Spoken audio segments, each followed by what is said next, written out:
Dementia Researcher with a blog and a rating. Why and how I became a co-researcher at age 58 with dementia. This is one person's experiences of co-research. It must be remembered that we're all individuals, so have individual experiences. However, there are some common themes. If someone had told me the day after I received my diagnosis of posterior cortical atrophy that I would become a co-researcher, receiving at least £25 an hour, up to £60, I would have laughed. Not because I was upset by my diagnosis, it's the very opposite. I felt free to do what, when, if I wanted. I haven't worn a wristwatch since. I was fed up of being poked, prodded, scanned, and having 6 lumbar punctures. However, the same could be said of all the population about being locked down in our homes. We would have laughed in 2019. The two are very much related. I live in rural Aberdeenshire. Although able to travel for a few years, it wasn't easy. However, during lockdown, online meetings became the norm, allowing me to talk and work with folk all over the world. Without this ability, I would have withered away.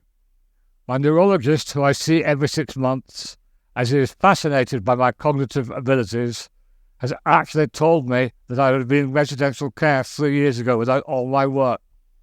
The income is nice, but this is the main reason I do all my research, which just started as a time filler during COVID. My first project occurred during lockdown, as I was really isolated.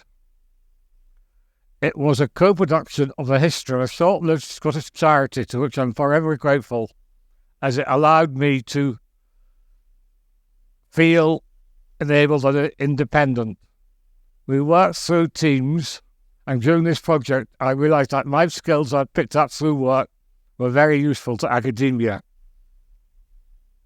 In the 1990s, I was a benefit fraud officer, and I had to interview people. I had to quickly pick up on body language signals which could tell me if they were uncomfortable or deceitful.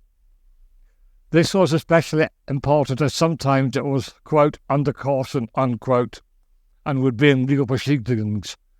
I had to be right, otherwise we'd lose. I learned this was actually conversation analysis when I left and took a BA degree in 1999. During this job, I also did a subsidy claim every year, and again I had to teach myself to look for outliers, etc. Obviously, I learned during my degree this could be called data analysis. I also had to understand the benefit of regulations. It wasn't easy, and the use or lack of a comma, for instance, could make or break a prosecution. This ability to scrutinise language is something I don't use every day, as I speed read my thrillers. However, my degree honed these skills, but afterwards they lay dormant as I went to work as a personal carer on minimum wage until my diagnosis 14 years later. I did use conversation analysis in a very loose way during personal care, as I found I had an innate sense of non-verbal communication. In hindsight, it is obvious that I had this high cognitive reserve all along, however I was lazy. I went to a posh boarding school that was firmly academic. My brother is an Oxford Don, so the genes were there, and the ability was too. I just enjoyed working with folk rather than having a career. I obviously would not call dementia a superpower. However, it has enabled me to work at an academic level. Firstly, by just giving me time. Initially, by not having to worry about paid work. Now, because I can't travel, by keeping my brain active. However, the main reason is the way posterior cortical atrophy affects me. Some call it brain blindness as it severely affects your vision. However, I prefer to call it brain deafness. The reason is when I read anything, albeit a trashy thriller or genuine academic level papers, my brain subconsciously closes down my ears, so I'm effectively deaf, allowing all my brain power to concentrate on the words.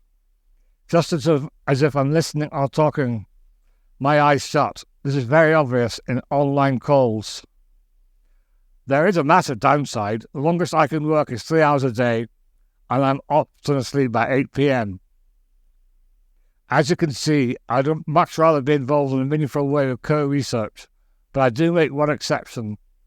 I allow my neurologist to poke and prod and ask questions, as there are only 50 folk in Scotland with PCA, and I'm beating the odds. I find that the academics I work with understand that we're all part of a team and as such bring different perspectives and life experiences. I will write a future blog giving examples. Thank you for listening. Join the Dementia Research bloggers and share your own views.